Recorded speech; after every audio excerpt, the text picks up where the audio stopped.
This morning we're here at Plunge Creek, which is a restoration project that's located along Plunge Creek in the city of Highland, California.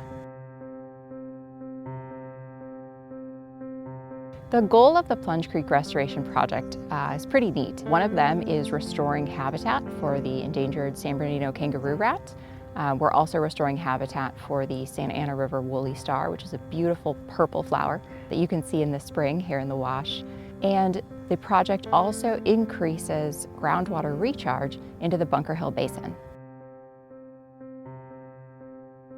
The Plunge Creek Conservation Project was really a result of the district's strategic plan and kind of the blending of both our mission to recharge water and take care and improve the habitat of the area that we use for recharge. One of the other purposes of the Plunge Creek Conservation Project was to demonstrate that a project like this that achieves multiple objectives, it would have a precedent. Others could be able to use it. So what we're doing is we're studying the kangaroo rat before construction starts, and then we'll be studying them during construction as well to see if any of their behaviors have changed. And we're doing that through trapping studies as well as through radio telemetry, where we follow the animal and mark its movements through the night, as well as its day burrow use. We capture the kangaroo rats from their home territories. So we document with a GPS unit exactly where they come from. We bring them into captivity for no more than 24 hours to ensure that no one else takes their home while they're away. And we fit them with individual radio transmitters with harnesses that I've built that are individually sized. We assess the weights of the animals that we have, and I assign a transmitter size to a particular individual, and then we fit the individual with the transmitter.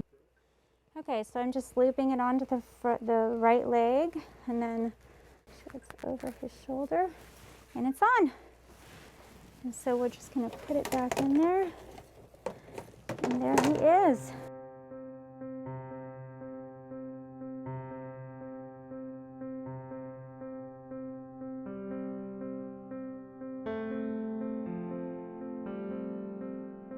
Without natural floods here, this is an alluvial fan that we have.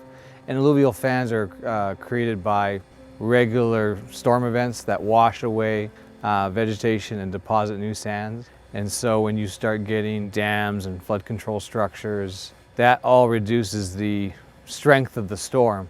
And so no longer is that water available to create the sand lenses that are really important for some of the species here.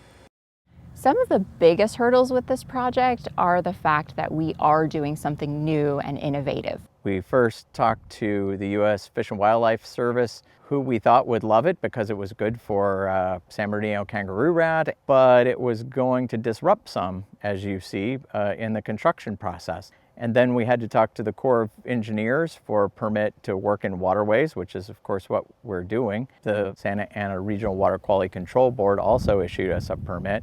And we had the California Department of Fish and Wildlife, who issued us 2 permits, one to work in waters of the state and another to be able to take San Bernardino kangaroo rat and woolly star in a kind of a unique permit for Southern California called a Safe Harbor Agreement. The most rewarding thing was seeing the loader on the first day of construction, because we spent more than 5 years designing, developing, getting grant funds, matching those grant funds, and getting all the permits we talked about to be able to construct it. But I'm really looking forward to the first wet year after construction, when we can see what all we're doing is setting the groundwork for Mother Nature to really do the work. And she'll be the one who moves the water through here and really demonstrates whether this works for all the purposes that we've designed it for.